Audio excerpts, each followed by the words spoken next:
Benvenuti a Oltre il mistero. Un saluto caloroso a chiunque sia in ascolto oggi. Ciao a tutti, un piacere essere di nuovo qui.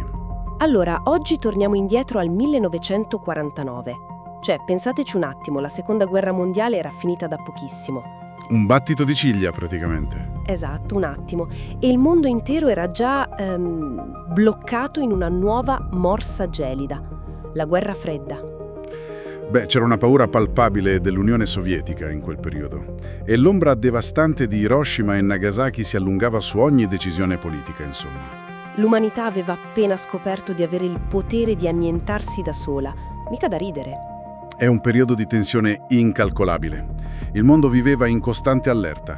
E, sai, il cielo non era più solo uno spazio da ammirare. Diventa un potenziale fronte di attacco. Precisamente. E le nazioni guardavano verso l'alto con un terrore strisciante, temendo che la prossima minaccia arrivasse proprio da lì, magari sotto forma di nuove armi invisibili o tecnologie avversarie. E proprio in questo clima fatto di segreti governativi e una paranoia che si tagliava col coltello, succede qualcosa di incomprensibile. Nel New Mexico. Esatto. I cieli tersi del deserto iniziano a riempirsi di misteriose sfere verdi incandescenti. E non parliamo di qualche lucina sfumata, No, affatto. Parliamo di globi luminosi che hanno letteralmente mandato in cortocircuito le menti più brillanti del pianeta. La nostra missione di oggi è capire come queste manifestazioni abbiano preso l'ufologia, che era vista solo come folklore, e l'abbiano trascinata nei laboratori più avanzati del mondo. Un bel salto di qualità. Decisamente. Ma la prima domanda è: perché proprio in New Mexico? Cioè, perché non New York o Washington? E per capirlo dobbiamo inquadrare bene quel territorio. Non era un deserto qualsiasi. E quella zona era il cuore pulsante, il centro nevralgico della ricerca nucleare americana. Lì c'era Los Alamos, giusto? Esattamente. Il luogo dove lavoravano fisici straordinari, le stesse menti del progetto Manhattan. E a poca distanza c'era la base di Sandia. Un'installazione ultra segreta per gli armamenti. Sì, e poi le distese di Alamogordo e White Sands. L'intero stato era praticamente una gigantesca fortezza militarizzata. Sorvegliatissima. Assolutamente. Il fatto che queste luci scegliessero di manifestarsi proprio lì sopra, sulle basi più sensibili del pianeta, è il motivo per cui l'esercito andò nel panico. E per cercare risposte chiamano il dottor Lincoln LaPaz. Parliamo di un astronomo rigorosissimo, una delle massime autorità nello studio dei corpi celesti. Un uomo abituato ai numeri. Calcolava orbite, traiettorie. Non era certo un cercatore di dischi volanti.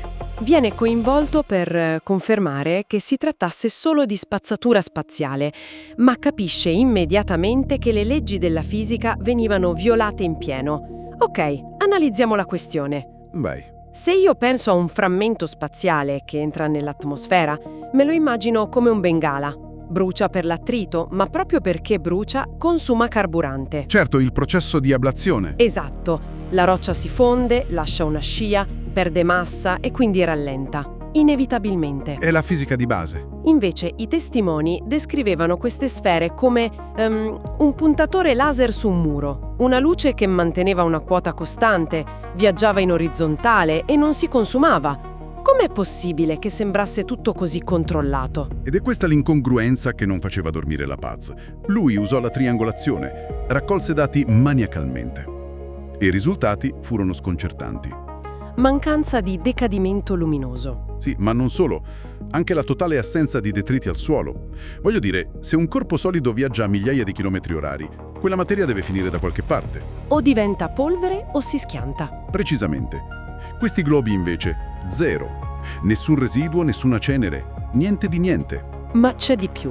C'è il problema dell'energia cinetica. Se una cosa gigante viaggia a velocità supersoniche, sposta tonnellate di aria, dovrebbe creare un boom sonico assordante. E invece? Invece le testimonianze parlavano di un silenzio di tomba. E grazie all'allerta generale creata dalla Paz, arriviamo all'evento più clamoroso, il 5 dicembre del 1948. Sopra Albuquerque.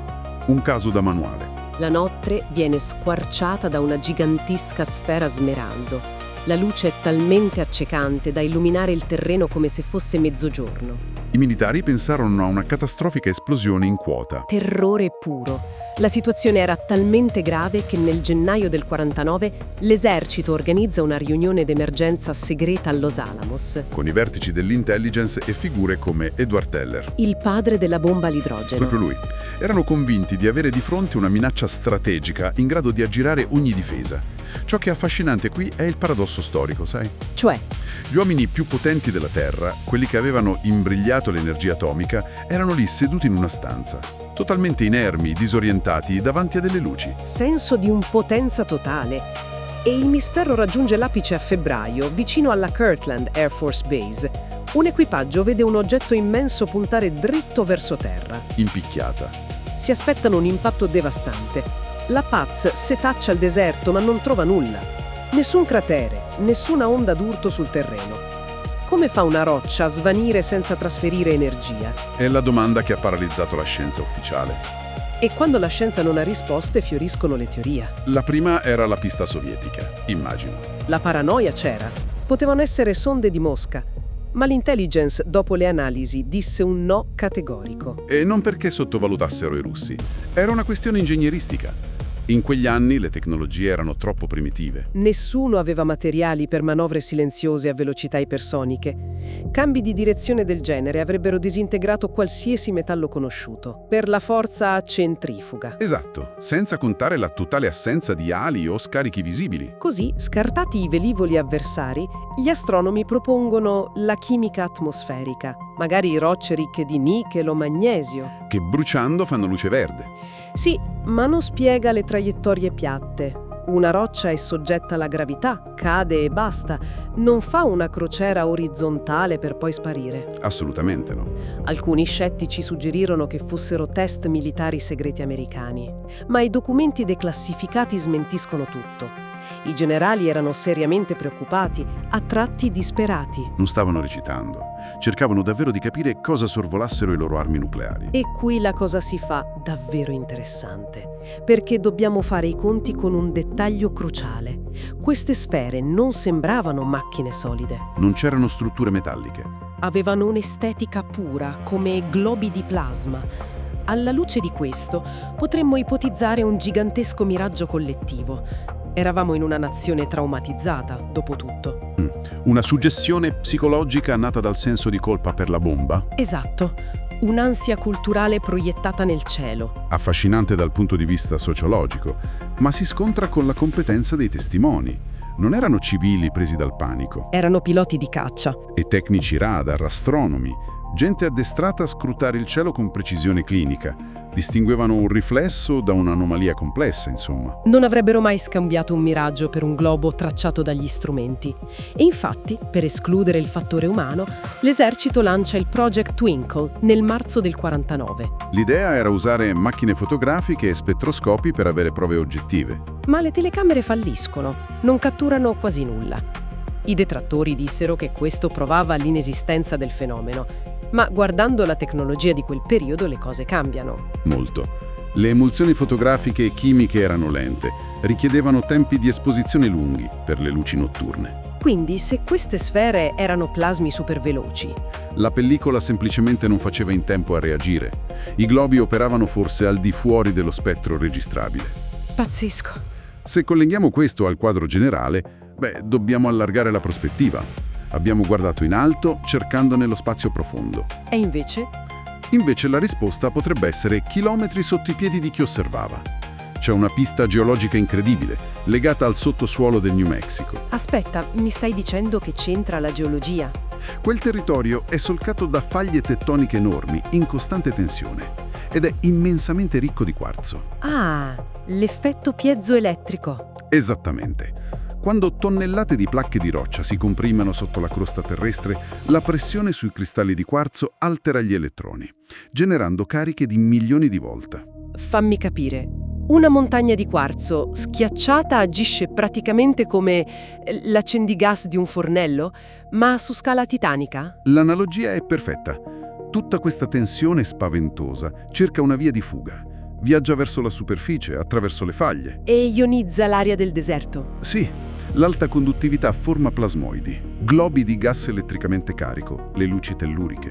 Questo spiega perché non ci fossero boom sonici. E l'assenza di detriti. Non sono oggetti solidi. Esatto, puro plasma in un campo magnetico. E spiega anche il colore. I testimoni visivi dicevano verde elettrico, come un tubo al neon. La Terra stessa si stava comportando come una gigantesca batteria in cortocircuito. E il plasma, influenzato dai campi elettromagnetici terrestri, si muove seguendo linee di forze invisibili, creando l'illusione di un volo intelligente, con scatti istantanei impossibili per un velivolo fisico. Quindi, cosa significa tutto questo? Per la prima volta un fenomeno luminoso ha smesso di essere una storiella, ha sfondato le porte dei laboratori di Los Alamos, diventando un problema di sicurezza e di fisica avanzata. Costringendo i militari ad ammettere l'esistenza di forze totalmente fuori controllo. E questo solleva una domanda importante. Quale? Abbiamo parlato di luci telluriche naturali, ma perché proprio in quegli anni? E perché sopra le basi nucleari? Aspetta. Pensiamo alle detonazioni atomiche. Il test Trinity, per esempio. Il suolo del New Mexico aveva appena subito le prime esplosioni nucleari della storia. Stai suggerendo che l'impatto di quelle bombe abbia interferito con la stabilità geologica? E se l'onda d'urto titanica avesse fratturato i giacimenti di quarzo in modo innaturale, caricando la batteria tettonica fino a farla esplodere energeticamente? Quindi non avevamo sonde aliene che ci spiavano? Stavamo guardando la cicatrice luminosa delle nostre stesse azioni. Un contraccolpo energetico del pianeta, in risposta al trauma nucleare. Wow! Un intero esercito mobilitato per dare la caccia a un nemico fantasma, che in realtà era la conseguenza del loro stesso trionfo tecnologico. È una prospettiva che stravolge tutto e lascia davvero senza fiato. Direi proprio di sì. Ringrazio di cuore chi ha trascorso questo tempo con noi nella discussione di oggi. È stato un viaggio incredibile tra fisica e mistero. Assolutamente, grazie a chi ci ha seguito. La prossima volta che si osserva un cielo sereno e stellato, vale la pena ricordare che le forze più incomprensibili potrebbero scaturire proprio da sotto i nostri piedi. Un saluto caloroso a tutti. A nome di Oltre il Mistero, vi ringrazio e vi do appuntamento alla prossima.